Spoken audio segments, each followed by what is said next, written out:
Hello, my name is Joshua Brown from the job aptitude testing website howtobecome.com, and in this tutorial I will teach you how to pass a civil service test. So if you have a civil service test coming up, then please make sure you stick around to the end of this video because I'm going to help you to pass it. To achieve that goal, this is what I'll cover. We'll look at the different types of civil service test questions that will come up during your exam. I'll give you the step-by-step instructions on how to tackle civil service assessment test questions, plus the essential tips that you need to pass your civil service assessment at the very first attempt. I'll also tell you where you can instantly access over 170 civil service test practice questions and the fully worked answers later on in this tutorial. And just very quickly, please don't forget to subscribe to my channel because I want to help you to pass your aptitude tests by giving you brilliant practice to the toughest civil service test questions just like these, and I can only do that if you are subscribed. And please don't forget to hit that like button because this tells me you find these tutorials useful. Okay, let's take a look at the civil service reading comprehension tests to start with.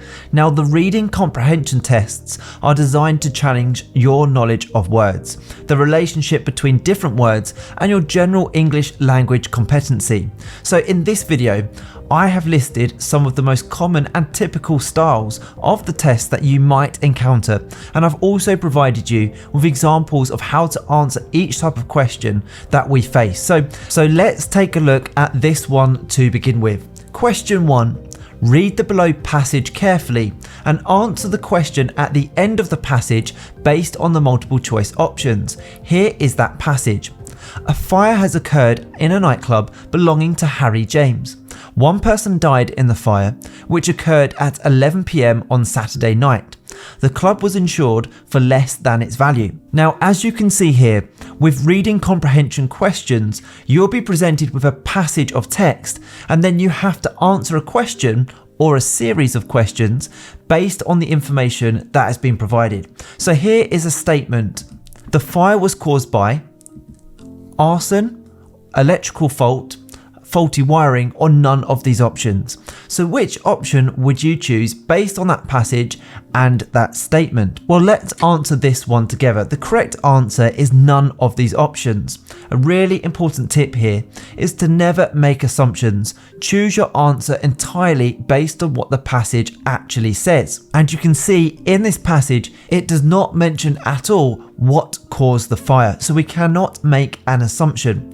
Let's really ramp this up now, ramp up the difficulty, and look at a more realistic US civil service style question here. This time, you have to decide whether a statement about the passage is true, false, or impossible to say. So here is the passage. As you can see, there is a lot more information here, which makes this question a lot more challenging. Let's read through it together. Speaker 1. Grammar provides the structure upon which all writing is built. Without grammar, the world would fall into chaos. Life as we know it would plunge into abject mediocrity. One can only imagine the catastrophe that would befall the world without the invention of grammar. Commands from generals in the battlefield would be mistranslated. Public transport would be utterly disrupted. I can't imagine a world without grammar, and I'm not sure I want to. Speaker 2. Some people are extremely uppity about grammar. I'm not that bothered by it. The main thing for me when reading a book is that I can understand what is being said. I appreciate that grammar is particularly useful and can help to distinguish between certain types of phrases and words when used correctly, but for the most part, I can get along just fine without precise or perfect grammar.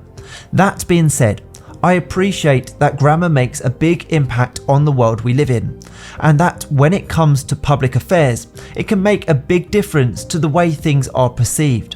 Grammar matters, just not as much as people think it does. So that is a lot more information to take in, and this may be more representative of something you could face yourself. Here is a statement.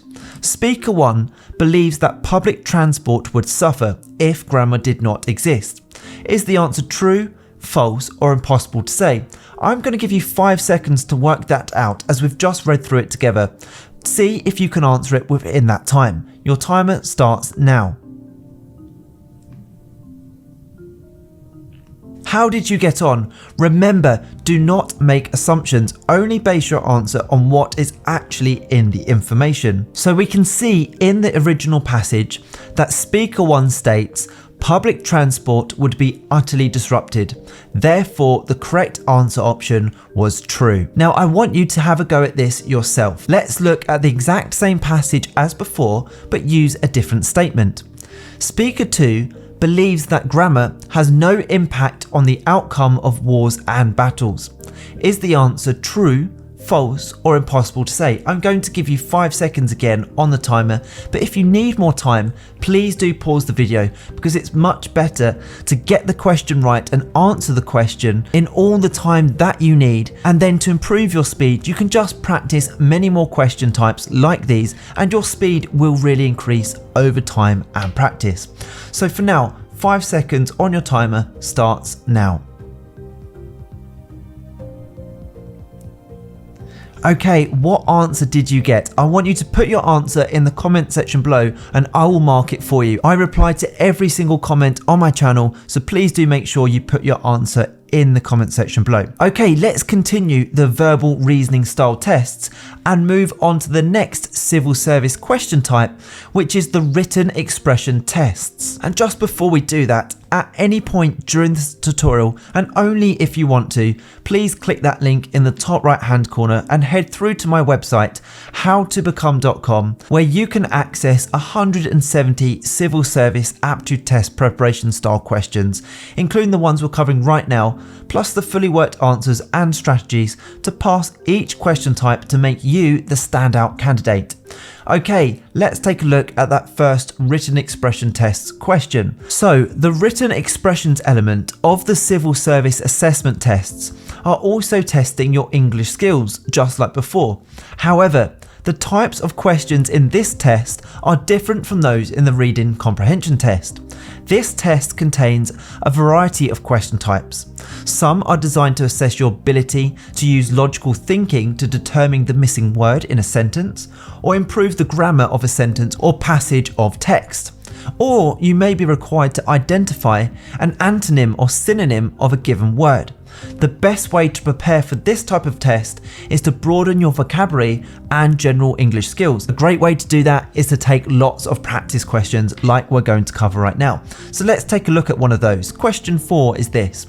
Which of the following is a synonym of strange? Is it A, barren, B, hostile, C, perpendicular, D, alien, or E, suave? I'm going to give you 5 seconds to work this out. Let me know what you think it is. Here we go. Did you get it? Well, the correct answer option is D, alien. The term strange refers to something unusual or unexpected, different from the norm. Likewise, the term alien can be used to describe something that is unfamiliar or disturbing. Therefore, these two words are synonyms. Let's take a look at another written expression test question. Question 5 is this. Tomorrow morning I, blank, play football with my friends.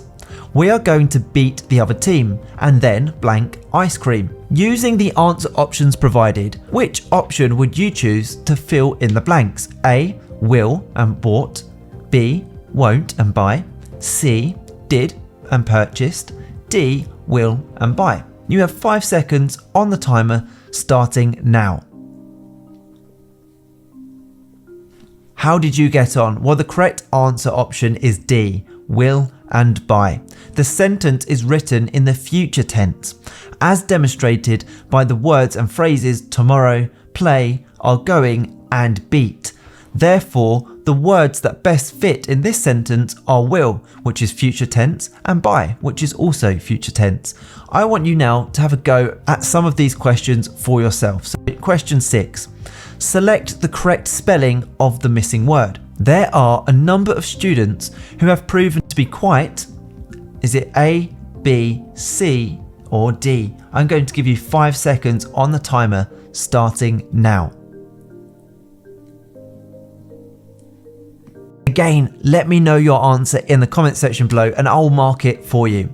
Okay, before we move on, don't forget, if you would like to practice any of these questions in mock exam conditions, you can click that link in the top right hand corner if you want to, and head over to my website howtobecome.com, where you can instantly access my 170 civil service assessment questions and answers resource. Okay, let's take a look at some inductive reasoning tests. Now, these are really common but very tricky civil service style inductive reasoning or logical reasoning question types, which you may have heard them referred to as non-verbal reasoning questions. So the question is this: which tile is next in the sequence? Here is that sequence, and here are your answer options. Now take a quick look at this. We're going to work through this together, and I'm going to give you 3 or 4 practice questions to try yourself, but let's work through this one together and see how to work these out. The best way to do that is take a close look to see what pattern or patterns you can find. Now the first thing that stands out to me here is how this symbol is rotating each time in an anti-clockwise direction, and it seems to be rotating at a 45-degree angle each time. So we can see here on this blue one on the far right, it looks like it needs to rotate anti-clockwise one more time at a 45-degree angle, which would make our answer options a lot fewer. So we could see it could be potentially answer option A, C or E. It is also important to note the difference in colours. Now I must stress here that sometimes in these question types, the colours or certain patterns may change each time, but they may be redundant information. They may be there just to confuse you and make the question more challenging. However, it is important to rule it out early. In this example, as we've been presented with A, C and E as potential answer options, we do need to look at the colours, and we can see it moves in a clear pattern. On the top left of the sequence, the first one in the sequence, we can see it's a blue colour. It then moves to green, then to yellow, then back to blue. So we can clearly assume here it's going to go back to green next, which means the only answer option we could choose is answer option number E. So the correct answer is indeed option E. Now I want you to try some of these yourself, as many people really struggle with non-verbal reasoning questions. So I've got a few for you to try here. Please put your answer to question 8 in the comment section below the video for marking. Like I said, I reply to every single comment, so I will get back to you quickly. So which tile is next in the sequence? Here is that sequence, and here are your answer options. Please let me know your answer in the comment section below, and remember the rules that we just looked at, including color changes, and look for patterns in object movement. But also remember that some information or changes may be redundant to make the question more challenging. So you have 20 seconds on your timer starting now.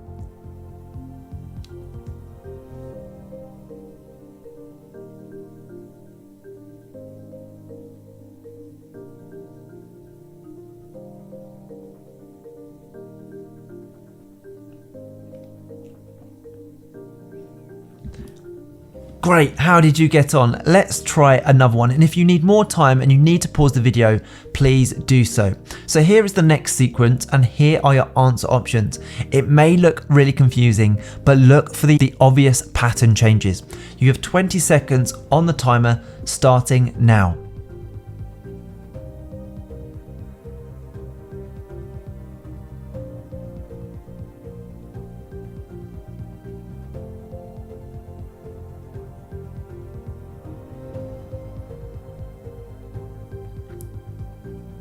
Great, let's try another one.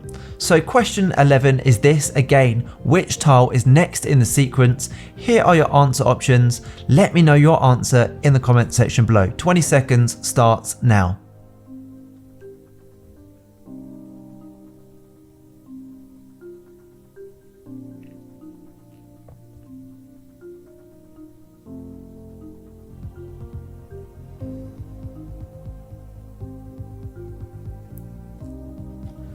Well done. Okay, so the next thing to do is to please make sure you click that button in the top right hand corner of this video right now and head through to my website howtobecome.com, where you can get access to over 170 civil service preparation style exam aptitude test questions and the fully worked answers to each question.